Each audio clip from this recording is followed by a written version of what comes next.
o coração sempre fala daquilo, a boca sempre fala daquilo que está cheio no nosso coração. Eu quero tomar no capítulo 2, verso 11, o início da nossa reflexão essa noite. Primeira carta do apóstolo Pedro, é a carta de Pedro, capítulo 2, verso 11. Eu sou meio chato com esse negócio dos livros. Por exemplo, a carta de Paulo aos Romanos. Os romanos são os destinatários, então não é a carta de Romanos, é a carta aos Romanos, aos Coríntios. Agora, a carta de Pedro. Pedro é o autor, destinado aos crentes da diáspora. Então, a gente fala carta de Pedro, carta de Tiago, certo? Fica a dica para vocês. Os livros do Antigo Testamento são livros, então a gente usa o masculino. O Deuteronômio, o Êxodo, o livro do profeta Isaías. Não é? Outra coisa interessante, salmos. Os salmos não são capítulos. Cada salmo em si é um poema. Então, Salmo 1, Salmo 100, não é Salmos 100, é o Salmo 100. Então, quando você se referir aos textos bíblicos, se for possível, use direitinho. Isso mostra que você entendeu a lógica da Bíblia, né? Se esforce por isso. São coisas pequenas, mas o meu lado professor está dentro de mim, eu não consigo me livrar dele. Vamos lá, 1 Pedro 2,11.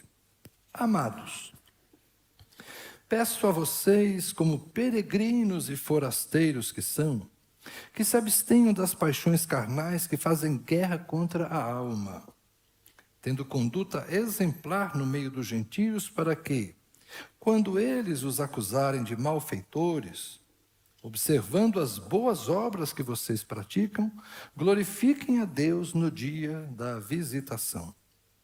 Por causa do Senhor, e aqui é Jesus, por causa de Jesus, estejam sujeitos a toda instituição humana, quer seja ao rei como soberano, quer seja as autoridades como enviadas por ele, tanto para castigo dos malfeitores, como para louvor dos que praticam o bem. Porque assim é a vontade de Deus, que, pela prática do bem, vocês silenciem a ignorância dos insensatos, como pessoas livres que são. Por isso cantei essa música. Eu sou livre para te amar.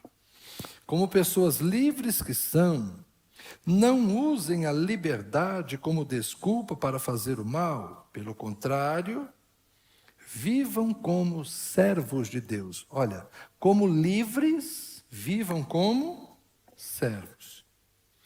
Tratem todos com honra. Amem os irmãos na fé. O mandamento é: amai-vos uns aos outros como eu vos amei. Pedro está levando aqui literalmente ao pé da letra, né, vamos dizer assim. Jesus disse para eles: amem uns aos outros como eu vos amei. Pedro está colocando o amor entre a família da fé. Amem os irmãos na fé. Temam a Deus e honrem o rei. Desse aqui nós estamos livres, que o Brasil não tem mais rei. Pelé já morreu, o rei do futebol já não existe mais, então não há outro rei. Ok? Mas eu vou seguir um pouquinho, porque a parte que segue agora, ela é desafiadora para os tempos modernos. E chegaria a ser até mesmo necessário uma melhor interpretação para o nosso contexto. Vamos seguir um pouquinho o contexto. Servos, sejam obedientes ao Senhor de vocês com todo o temor. E não somente se ele for bom e cordial, mas também se for mau. Porque isso é agradável a Deus. Que alguém suporte tristeza, sofrendo injustamente por motivo de sua consciência para com Deus. Pois que glória há se, pecando e sendo castigados por isso, vocês o suportam com paciência. Se, entretanto, quando praticam o bem, vocês são igualmente afligidos e o suportam com paciência, isto é agradável a Deus. Porque para isto mesmo vocês foram chamados, pois também Cristo sofreu no lugar de vocês, deixando exemplo para que vocês sigam os seus passos. Ele não cometeu pecado, nem foi encontrado engano em sua boca. Ele está citando aqui Isaías 53:9. Pois ele, Quando insultado, não revidava com insultos. Quando maltratado, não fazia ameaças, mas se entregava àquele que julga retamente, carregando ele mesmo em seu corpo, sobre o madeiro, os nossos pecados, para que nós, mortos para os pecados, vivamos para a justiça. Pelas feridas dele, vocês foram sarados. Mais uma citação de Isaías 53. Porque vocês estavam desgarrados como ovelhas, agora, porém, se converteram ao pastor e bispo da alma de vocês. Amém. Deixa eu começar por esse lado dos servos. Depois eu volto para o início do texto. Nós estamos muito distantes da realidade social daqueles dias. Naquela época, se alguém era de família livre, ele nascia livre. Seu pai era um cidadão livre, podia ser um artesão ou podia ser um nobre. Podia ser um militar, um soldado, ou podia ser um comandante. Mas se o indivíduo era livre, seu filho nascia livre. E o homem livre, uma mulher livre, podiam seguir a sua vida com liberdade de escolha. Mas havia outros que eram filhos de servos e já nasciam servos. Eu li há muito tempo atrás que houve uma época em Roma que tinha 8 servos para cada homem livre, em alguns momentos da história. Então, quando alguém, como Pedro, escreve uma carta, naquela época, sobre senhores e servos, Paulo também usa esse tratamento às vezes, escrevendo aos senhores e escrevendo aos servos, ele está falando de 2 classes sociais que eram bem distintas e bem delimitadas naquela época. Então, quem nasce servo, morre servo.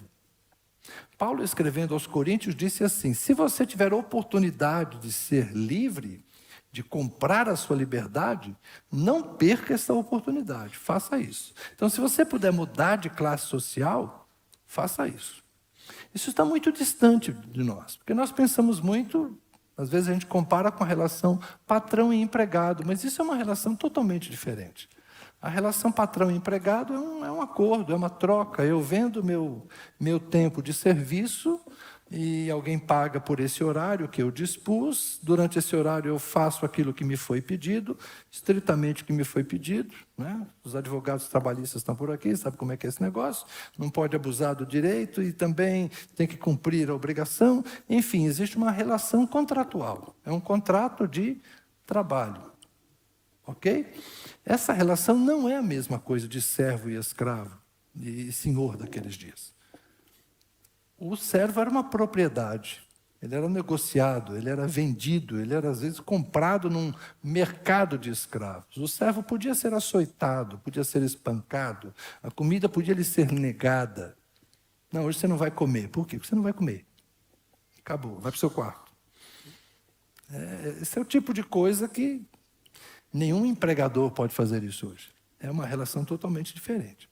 Então, Pedro está falando aqui a cristãos que poderiam ser homens livres, mas também poderiam ser servos. E ele diz aos servos que tomem o exemplo de Jesus.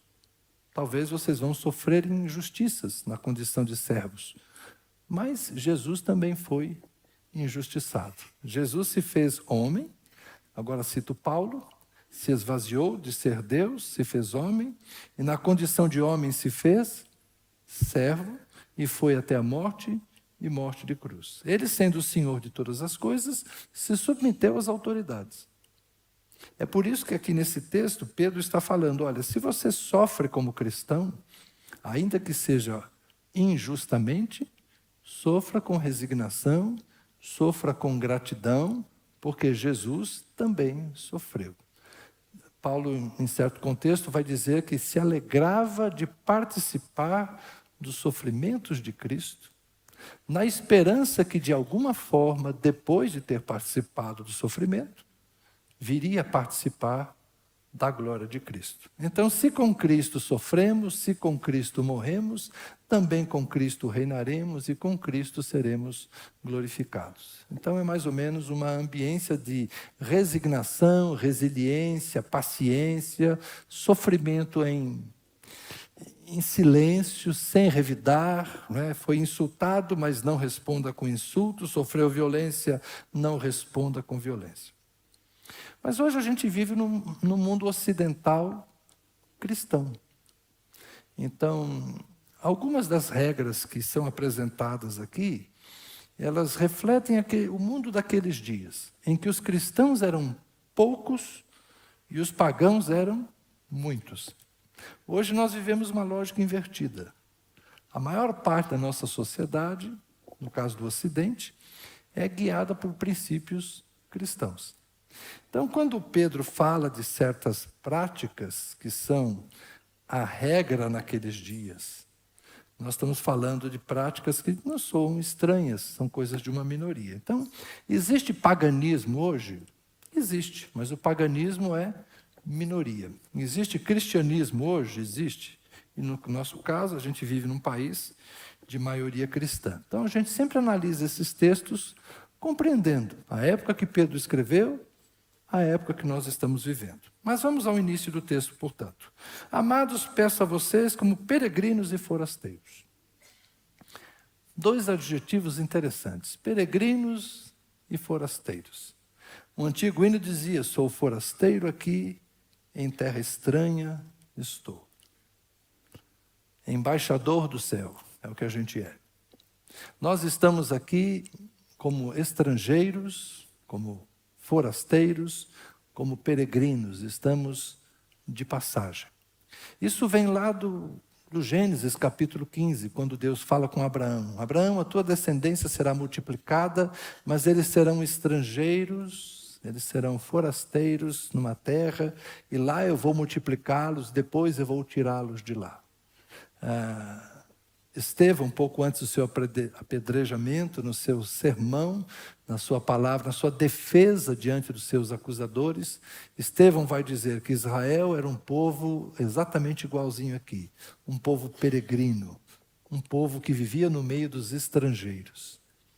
A igreja é comparada, portanto, àquela época em que os hebreus viveram entre os egípcios, numa terra emprestada, em campos que não eram deles, e depois foram até submetidos a trabalhos forçados. Por quê? Porque eles eram estrangeiros, eles eram gente de fora. Quando Pedro diz que todos nós somos estrangeiros e peregrinos, ele está dizendo que nós temos uma cidadania que é celestial, uma cidadania que é diferente. Nós todos somos cidadãos de dois reinos. Nós batistas gostamos de reforçar essa ideia.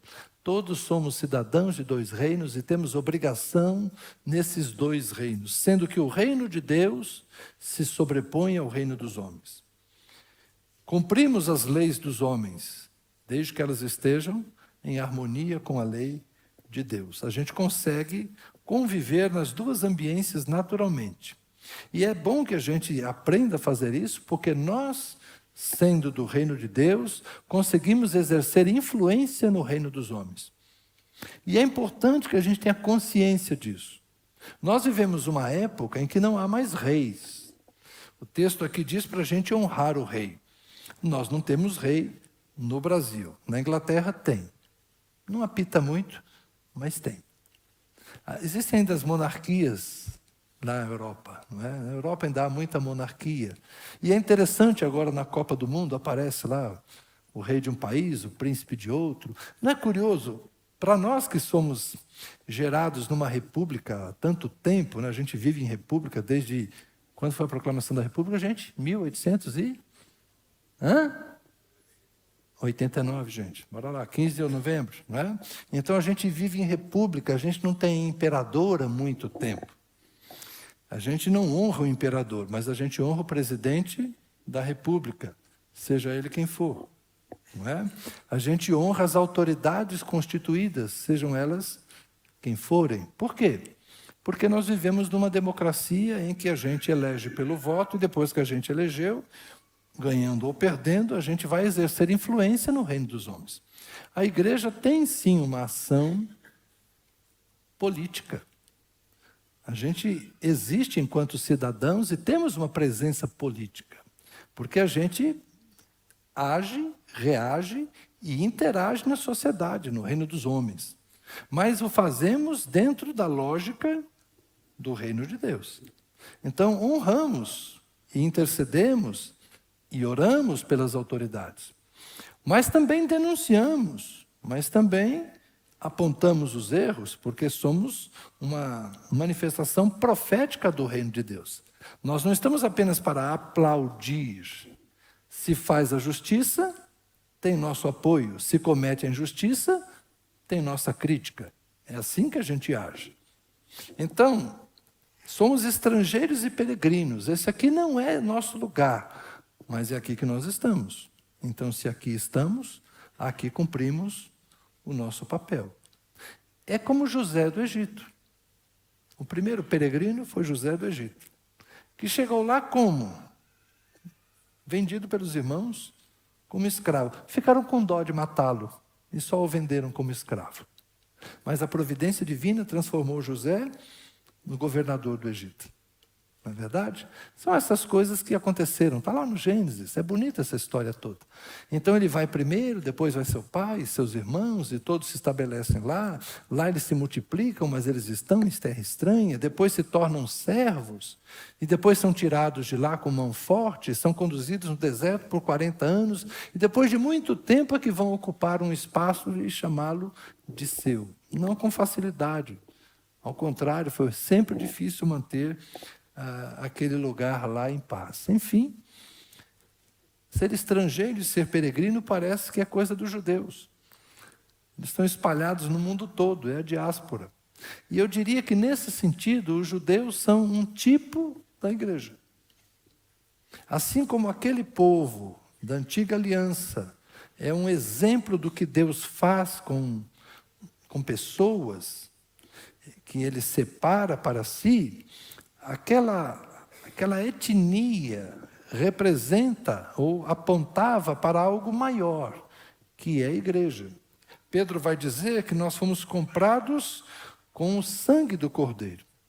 Então, se Israel é a descendência escolhida dos muitos filhos de Abraão, a parte eleita, uma parte pequena, é a parte de Israel, a parte eleita dos filhos de Abraão, cumpre um propósito, ela aponta para a igreja, que é muito maior, que é gente de todo o povo, língua, tribo e nação. E assim como os judeus foram espalhados pelo mundo para entender a vontade de Deus, eles têm muita dificuldade com isso, a igreja também está espalhada pelo mundo. Assim como Deus espalhou o povo da primeira aliança, Deus também permitiu que a igreja se espalhasse, o povo da nova aliança, que vai durar para sempre, porque essa aliança agora é eterna. Jesus é o mesmo ontem, hoje e sempre. Não haverá uma outra aliança com Deus, senão a aliança feita em Jesus Cristo. Então nós somos também estrangeiros e peregrinos, como eles foram, nós somos.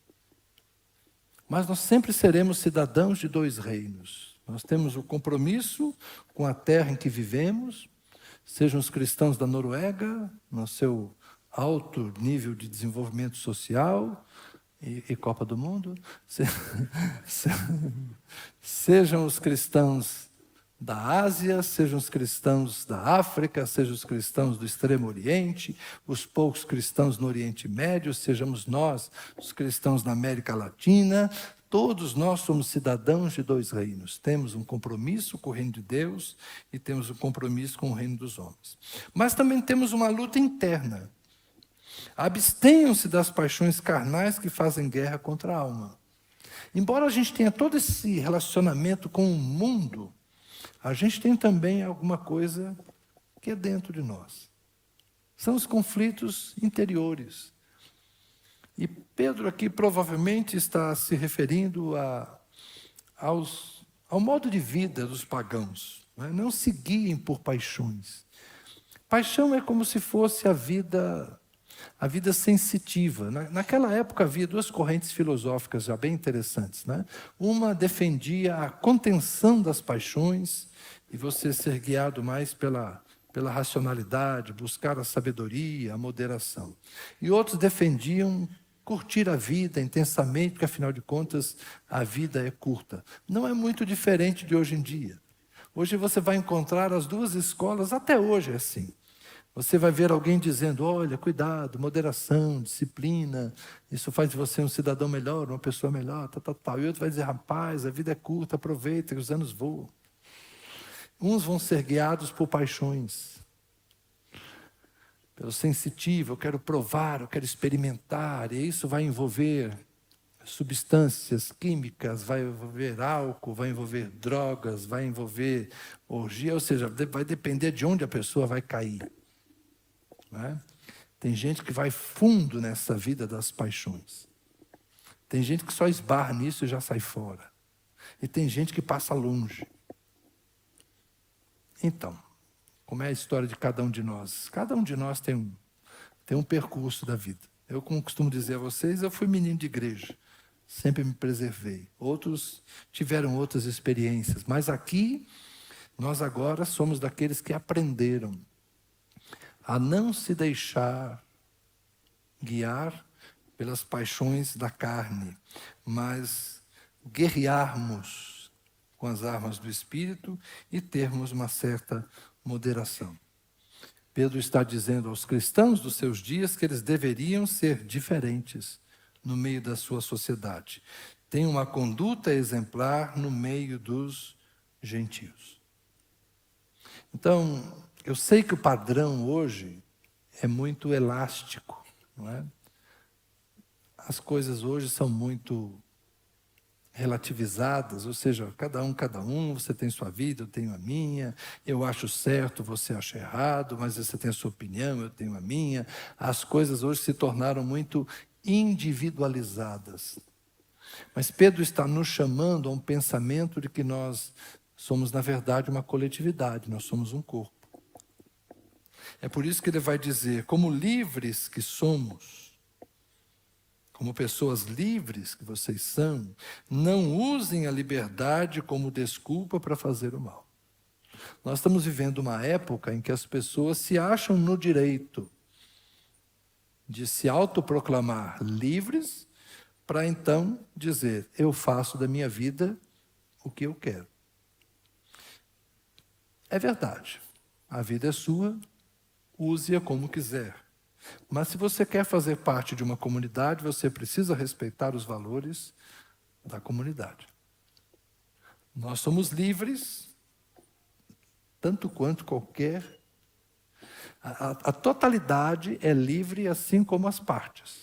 De modo que nós também podemos dizer, tchau, vai com Deus, você não se encaixa. Por quê? Porque a gente quer ter um ambiente saudável entre nós.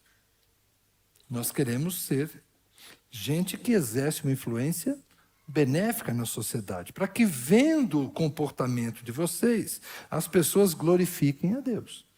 Nós somos igreja, nós somos crentes, nós somos cristãos.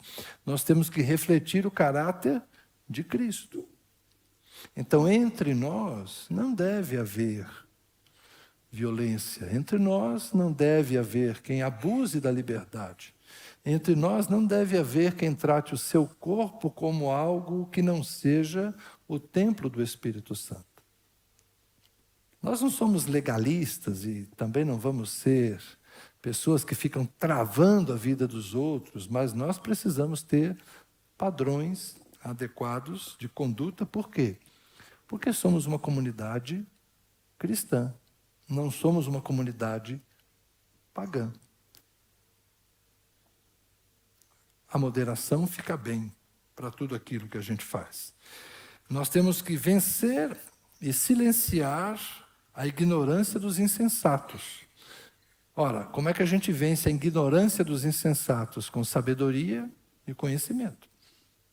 Então, nós temos, na palavra de Paulo, nós temos que discernir a boa, perfeita e agradável vontade de Deus. Citando Romanos 12. É exatamente essa a ideia de Paulo. Que a gente tenha domínio, ofereçam os vossos corpos como sacrifício vivo, santo e agradável a Deus. Esse é o vosso culto racional. Então, ofereçam os vossos corpos como um sacrifício vivo, santo. O nosso corpo santificado, agradando a Deus. Esse é o nosso culto. para que vocês experimentem qual seja a boa, perfeita e agradável vontade de Deus. Então, os padrões de conduta dos cristãos devem refletir os padrões saudáveis, né? Da vida respeitosa, da vida sensata, da vida justa, da moderação, enfim, todos aqui me entendem. Nós estamos numa sociedade que os limites estão sempre sendo testados. Aliás, não é que a sociedade hoje é assim, eu diria que sempre foi. Os limites sempre foram testados. E a igreja, ou as igrejas, a religião, sempre tende a ser o movimento mais conservador. É parte do papel da religião, seja qual for a religião. Pega, por exemplo, o budismo. O budismo vai ensinar uma vida de não violência. Ah, mas espera aí, o pessoal lá que pratica budismo tem karatê, tem um monte de técnica, né? Não é interessante? Eles têm um monte de técnicas de artes marciais, mas para que são usadas estas coisas?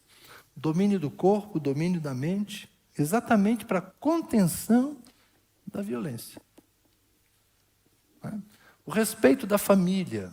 É interessante, né? A gente vê os patriarcas, eu já falei isso para vocês, os patriarcas hebreus, eles eram meio sem vergonha, sabe? Não quero falar a mão de Abraão, Isaac e Jacó, não, mas os caras eram meio...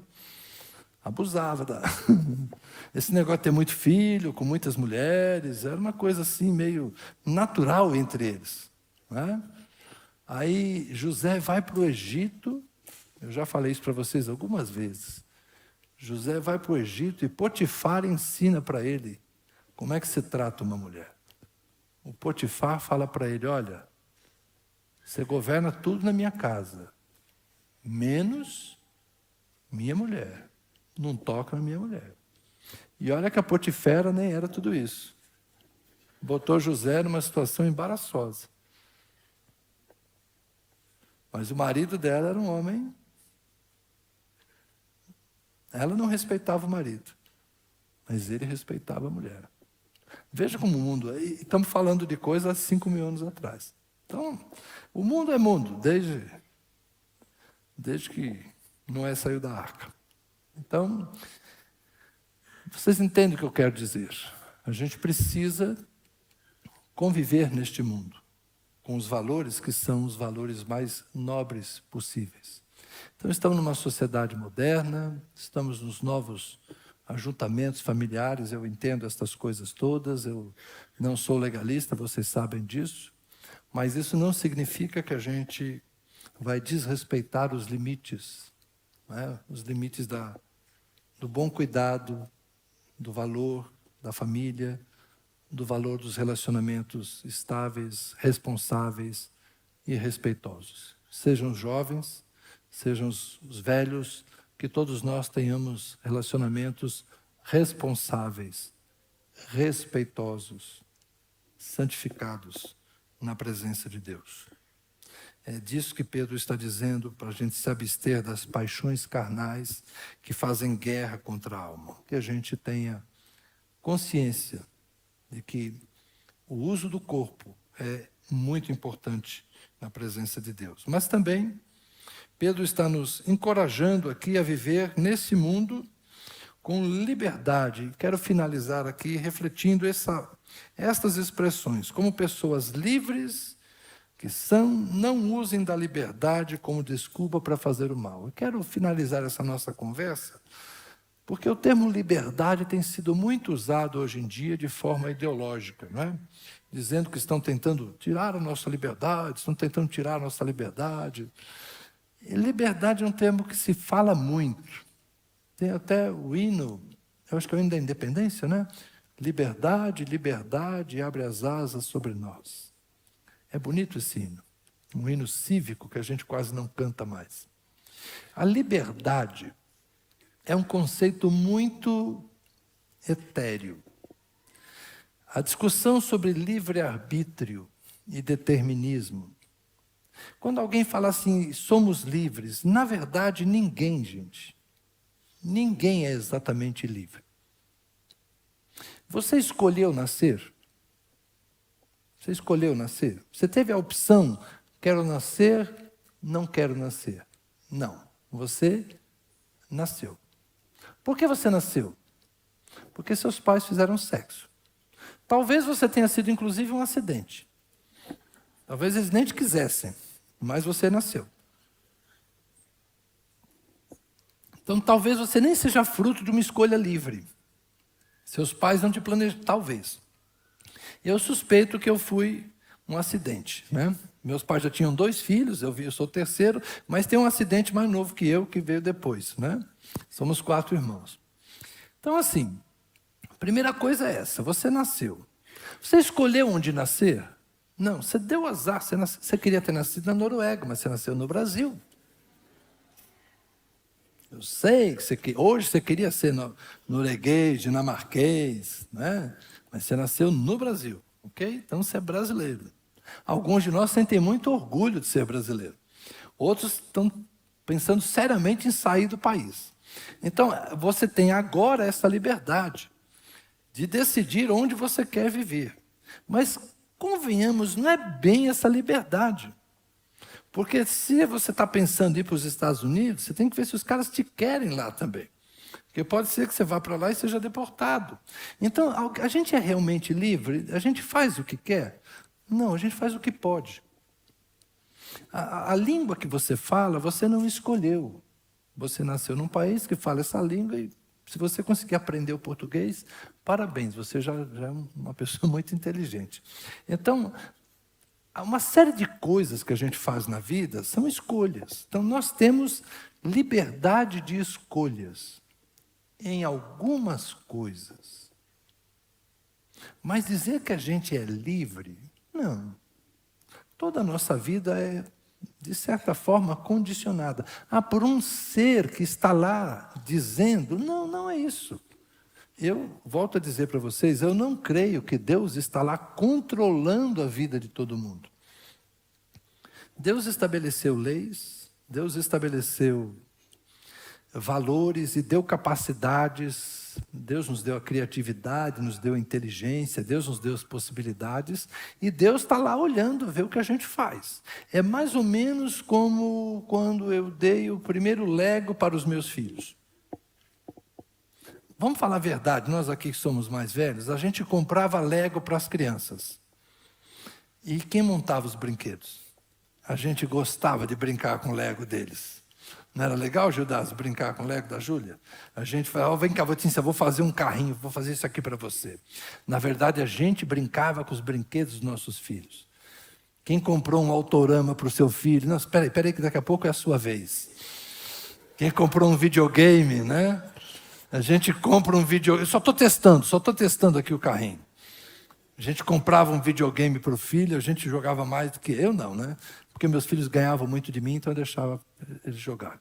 Mas vocês percebam que a gente não controla eles. A gente dá lá para eles e deixa eles fazerem, deixa eles brincarem. A gente dá o recurso e deixa eles caminharem. Você colocou o seu filho na escola, você deu educação, ele cresceu, ele se tornou adulto, você deixa ele tomar decisões. Deus é mais ou menos assim com a gente. Deus não está nos monitorando o tempo todo. Deus nos deu capacidade de fazer as coisas. Deus interfere? Quando Ele quer, Ele interfere. Quando a gente pede ajuda, Ele ajuda. Quando a gente entrega em oração, Ele toma conta. Mas, via de regra, a vida é aquilo que nós construímos, lei de causa e efeito, mas também as circunstâncias aleatórias da vida que nos afetam. Vou usar um exemplo radical. O terremoto na Venezuela transformou a vida de muita gente. Muita gente que estava feliz porque tinha sua casa própria na Venezuela, agora é um sem-teto. E que culpa eles têm? Escolheram isso? Não, aconteceu. Então a vida não é tão simples assim. Dizer que nós somos livres. Não, ninguém é totalmente livre. A nossa vida é condicionada pelas circunstâncias que nos rodeiam. A vida dos meus filhos afeta a minha vida. Assim como a minha vida afeta a vida dos meus filhos, diretamente. As minhas escolhas afetam vocês como igreja. Assim como as decisões de vocês como igreja podem afetar a minha vida. Eu vivi em São Paulo. Fui convidado para vir para cá assumir a igreja. Vocês mudaram a minha vida. Não vocês que estão aqui, o pessoal que chegou antes de vocês. Vocês mudaram a minha vida. Eu vim para Brasília. Essa mudança propiciada por vocês trouxe outras mudanças na minha vida. Então, assim é a vida de todos nós. Todos nós fazemos escolhas, tomamos decisões, e isso muda o presente e orienta o futuro. Assim é a vida. Então, nós somos relativamente livres e devemos fazer bom uso da nossa liberdade. Eu sei que é um trecho meio filosófico aqui agora, mas eu estou querendo encorajar você a assumir as rédeas da sua vida. Você faz escolhas. E depois, meu amigo, banca com as consequências. A gente precisa entender que Deus não nos fez como marionetes que Ele fica lá movimentando. Deus nos deu capacidade de pensar, refletir, fazer escolhas e nos ajuda. Quando a gente erra, Ele nos ajuda. Quando a gente acerta, Ele também nos ajuda a fazer melhor ainda. Então, assuma as rédeas da sua vida com Deus.